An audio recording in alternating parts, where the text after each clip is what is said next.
9차 수업입니다. 트리 모델에 대해서 설명하도록 하겠습니다. 결정 트리란 데이터를 기준에 따라 반복적으로 분할하여 의사결정 규칙을 트리 구조로 표현한 모델입니다. 핵심 아이디어는 다음과 같습니다. 질문, 분기를 반복하여 최종 결론을 냅니다. 스무고개 놀이를 해보신 적이 있나요? 스무고개 놀이를 하다 보면은 몇 번 질문을 하다 보면 원하는 정답을 맞출 수가 있습니다. 마치 이러한 의사결정을 그대로 따라해서 모델링을 했다고 생각해도 될 것 같습니다.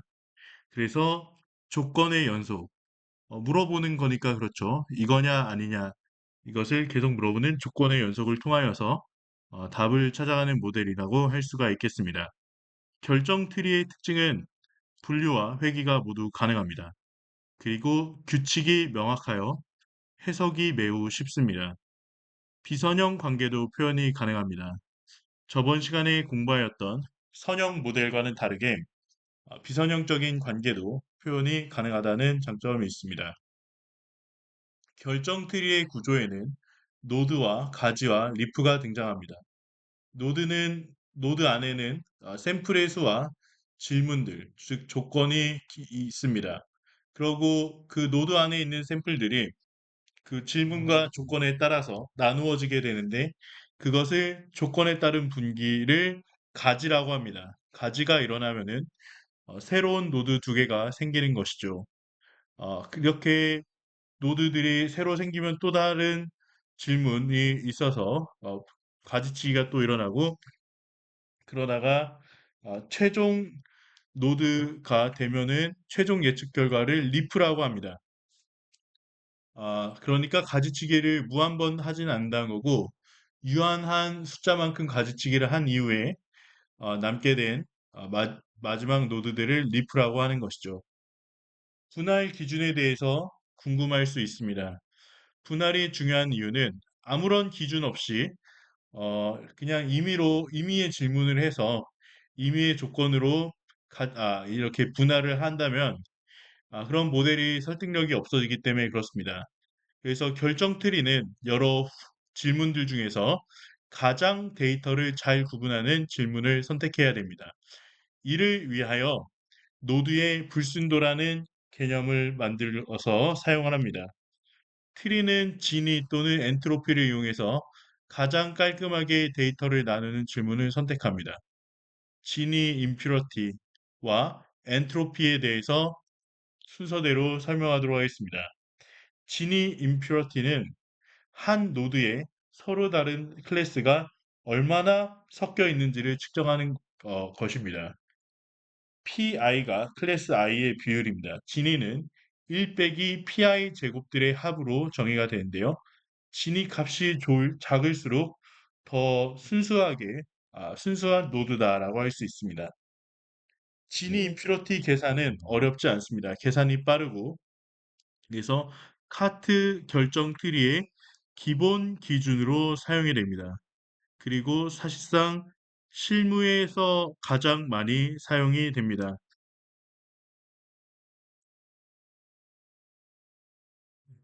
두 번째 기준으로 쓰이는 것은 엔트로피입니다. 데이터의 불확실성, 정보의 혼잡도를 측정합니다. 엔트로피의 정의는 마이너스 시그마 서메이션 PI 로그 PI입니다. 엔트로피도 마찬가지로 값이 작을수록 좋은 겁니다. 노드에 특정한 클래스만 있다면 엔트로피가 작게 나올 것입니다.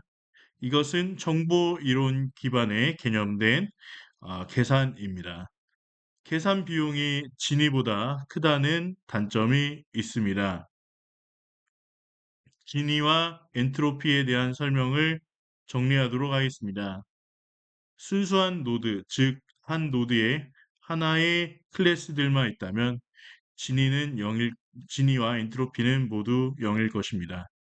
반면 클래스가 마주 많이 섞여 있는 노드라면 진위의 값도 크고 엔트로피의 값도 크게 됩니다.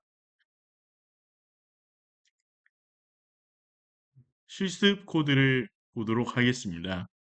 아, 로드 브레스트 캔서 셋을 보게 될 것인데요. 자, 코랩 화면을 보면서 설명하도록 하겠습니다.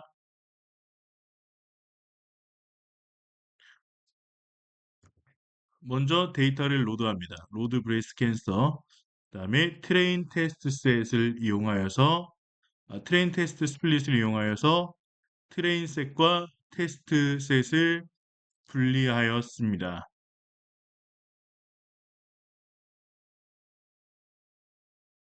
그 다음 결정 트리의 훈련입니다. 결정 트리는 SK.tree 안에 있습니다. 디시전 트리 클래시파이어를 임포트해서 가져왔습니다. 그리고 이것을 이용하여서 X 트레인과 Y 트레인에서 트리를 학습하였습니다. 트리를 학습하였다는 것은 이 질문들, 브랜치, 노드들을 생성하여서 트리의 구조를 만들었다고 할 수가 있겠죠.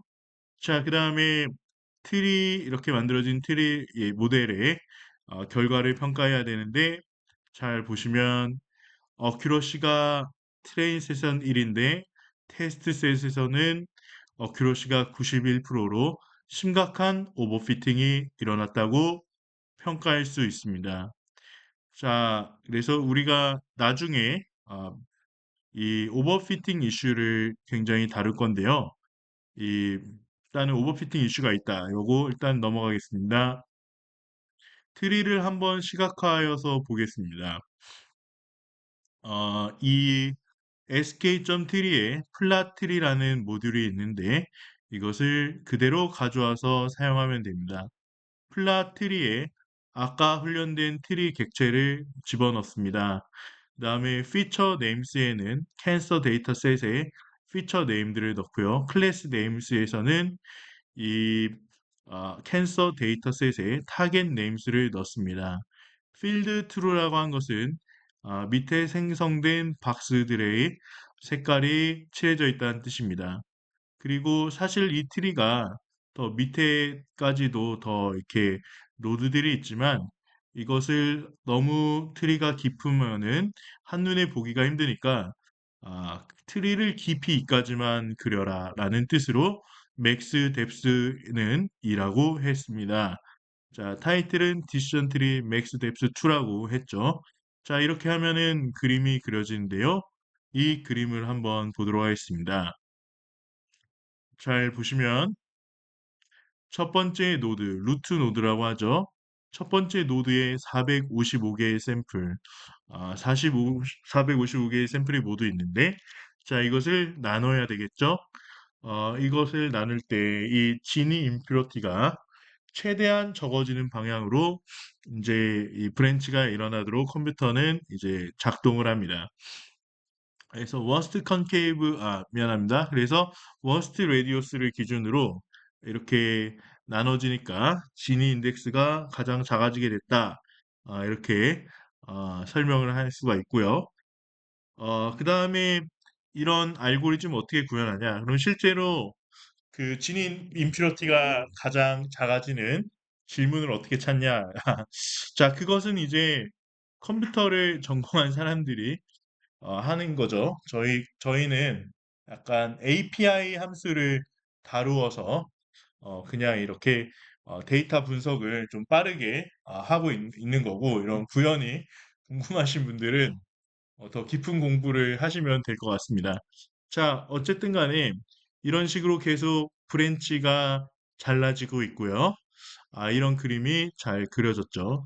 만약에 맨 밑에 있는 것이 최종 노드라면은 이것이 리프가 되겠죠. 하지만 이게 최종 노드라는 설명은 없습니다. 네, 오케이 넘어가겠습니다. 트리 알고리즘의 가장 큰 이슈가 오버피팅입니다.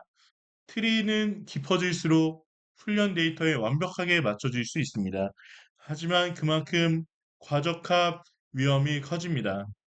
자, 왜 트리가 훈련 데이터에 완벽하게 맞춰질 수 있는지를 말씀드리도록 하겠습니다. 트리의 깊이가 10이라면 리프의 개수는 2의 10승, 즉 1024가 됩니다. 깊이가 20이라면 리프의 개수는 100만 개, 깊이가 30이라면 리프의 개수는 10억 개, 깊이가 40이라면 리프의 개수는 1조 개가 됩니다. 그래서 샘플의 개수가 만 개라면은 깊이를 대충 14 정도만 해도 모든 샘플들이 하나하나의 리프에 들어갈 수 있게 되는 상황이 만들어집니다. 그래요. 그래서 모든 샘플들이 하나의 리프에 들어가면 좋은 게 아닌가 이렇게 생각할 수가 있는데 사실은 그렇지가 않습니다. 왜냐하면 모든 샘플들을 포함하고 있다는 것은 그냥 샘플들의 값을 외운다는 거에 불과하기 때문에 실제로는 일반화가 하나도 일어나지 않는 것이기 때문에 그렇습니다. 이렇게 트리 알고리즘에서는 쉽게 오버피팅이 등장할 수 있는데 분할을 조금만 반복을 하더라도 리프 노드에 들어있는 샘플 수가 너무 적어지기 때문에 그렇죠. 그리고 이렇게 복잡한 모델은 노이즈를 쉽게 하게 된다는 점이 있습니다. 그래서 오버피팅이 잘 등장하는 거죠. 잘 발생을 하는 거죠. 트리 알고리즘의 오버피팅을 어떻게 방지를 할까요? 쉽게 얘기해서 트리가 너무 복잡해지는 것을 방지하면 됩니다. 마치 가지치기처럼 트리도 트리의 노드 수가 너무 커지는 것을 막아야 됩니다. 그래서 어떤 교과서에서는 사전 가지치기, 사후 가지치기 이런 뭐 용어들도 설명을 하는데 뭐 그거 자체가 중요한 건 아니고 이 트리의 복잡도를 낮추기 위해서 뭔가 한다. 이 개념이 중요한 것 같습니다. 오버피팅을 방지하기 위한 유명한 방법들을 세 가지 설명하겠습니다. 처음부터 최대 깊이를 제한하는 것입니다. 트리가 특정 깊이보다 더 깊어지지 않도록 질문의 깊이를 정하는 것이죠. 두 번째 방법은 최소 샘플 수를 제한한 것입니다. 이게 무슨 말인가 싶은데 두 가지 방법이 있습니다. 민 샘플스 스플릿. 노드를 분할하기 위한 최소 데이터의 수를 설정하는 것입니다. 그리고 민 샘플스 리프가 있습니다. 리프 노드에 남아야 하는 최소 데이터 수를 또 설정을 하는 거죠. 또는 이렇게 할 수도 있습니다. 최대 리프 노드 수 제한. 생성 가능한 리프 노드 수를 제한하는 것입니다. 또한 복잡도를 이런 최대 리프 노드수 제한은 굉장히 직관적이기도 하고 모델 복잡도를 직접 제어한다는 측면도 있습니다. 자, 코드를 보도록 하겠습니다. 최대 깊이 제어 코드입니다. 옵션을 주면 되는데, 자, 이 코드에서 네, 어디 갔을까요? 자, 여기 맥스 뎁스 깊이를 3까지만 하라 이렇게 해서 트리를 훈련했을 때 트레인 어큐러시가 97%, 테스트 어큐러시가 93%가 되면서 이전에 테스트 어큐러시가 91%인 거에 비해서 성능이 향상된 것을 볼 수가 있습니다. 그래요. 그 트리의 깊이를 설정하는 것이 굉장히 효과가 있다는 것을 볼 수 있었습니다. 다음 방법으로 최소 리프 샘플 수를 제한하는 것을 해보도록 하겠습니다. 민 샘플스 리프를 숫자를 5를 넣습니다.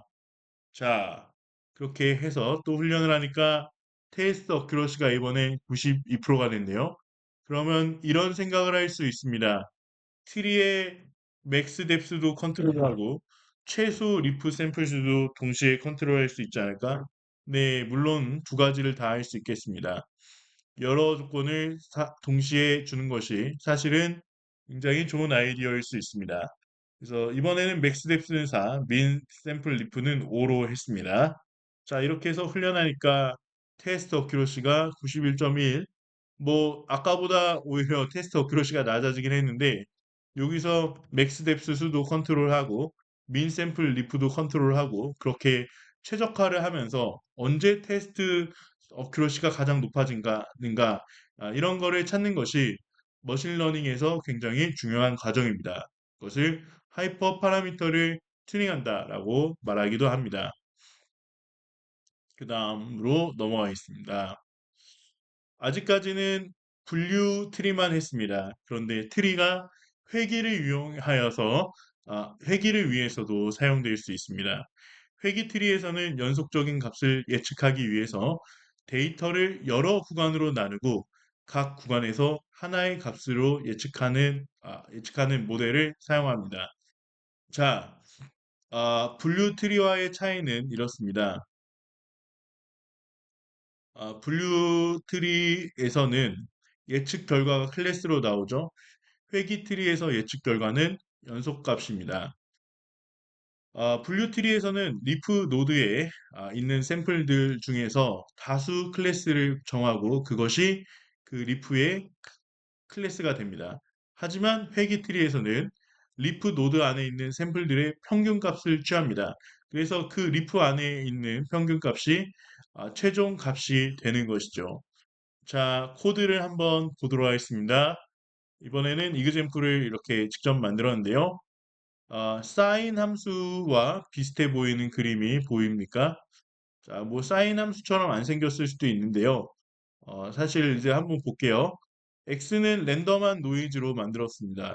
x는 그냥 이렇게 막 점들을 뿌려서 만들었는데 y는 fx를 어떤 함수에 넣어서 만들었습니다. f가 무슨 함수냐? 사인 함수죠. 사인 함수에다가 x를 넣은 겁니다. 그 다음에 또 노이즈를 또 뿌렸습니다.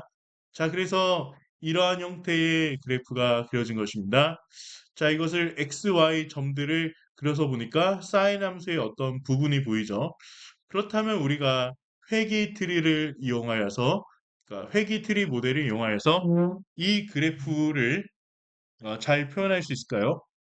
우리가 원하는 베스트 상황은 사인 함수의 모습이 이렇게 잘 드러나는 거겠죠.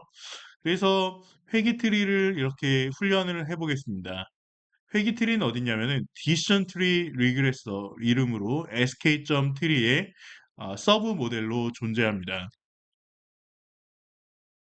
네, 그래서 디시전 트리 리그레서 여기서 어떠한 옵션도 주지 않고 이렇게 만든 걸 트리 프리라고 하겠습니다. 풀 트리. 자, 그래서 예측용 데이터를 만들 건데요. X 테스트는 그냥 정갈하게 0부터 5를 500개의 점으로 나눈 것으로 만들었습니다. X 테스트를 트리 풀에다가 넣어서 예측한 값을 Y 프리딕트 풀이라고 하였습니다. 자, 이번에는 두 번째 종류의 트리를 만들었는데, 이번엔 디시전 트리 리그레서에서 맥스 뎁스를 설정하였습니다. 맥스 뎁스를 3으로 설정한 다음에, 그 다음에 fit을 했고요. 그 다음에 x 테스트를 넣어서 y 프리드 리미티드를 만들었습니다. 자, 이제 결과를 비교해서 봐야겠죠? 자, 결과를 비교하기 위한 그래프를 그리는데, 자, 이렇게 그립니다. 먼저 XY 점들을 뿌렸죠. 이건 검은색 점으로 보이고, 자, 그 다음에 X 테스트라 Y 프리드 풀은 파란색으로 보입니다. 그 다음에 X 테스트 Y 프리드 리미티드는 그러니까 뎁스가 3인 트리로 만든 거죠. 이거는 파란색 섬으로 이제 보이는데 여기서 무엇을 말할 수가 있을까요? 자, 점들을 빨간색 그 라인, 그러니까 풀 트리는 이 모든 검정색 점들을 다 통과하고 있습니다. 그러니까 사실상 큰 도움이 안 되는 거죠. 모든 점들을 다시 아는 것이 이렇게 큰 의미가 있을까요? 그냥 일반화가 사실은 아무것도 안 된 거나 마찬가지입니다. 오히려 모델을 좀 더 덜 정확하게 만들어서 일반화가 되는 것이 더 중요하죠. 자, 그래서 맥스 뎁스가 3일 때 이 파란색을 보니까 이 결과를 어느 정도 뭉뚱그려 가지고 이렇게 경향성을 갖고 표현한 것을 볼 수가 있습니다. 그래서 이렇게 정리를 하고 하면서 수업을 마치고 싶습니다. 트리 알고리즘은 굉장히 쉽고 강력합니다. 그리고 속도도 굉장히 빠릅니다. 하지만 치명적인 단점이 있는데 그것은 오버피팅이 일어난다는 점입니다. 오버피팅을 피하는 방법으로 맥스 뎁스, 또 샘플의 수를 제한하는 것, 이런 방법들을 썼는데 다음 수업에서는 좀 다른 방법으로 트리를 여러 개를 사용하는 방법으로 오버피팅을 피하는 방법을 소개해 드리도록 하겠습니다.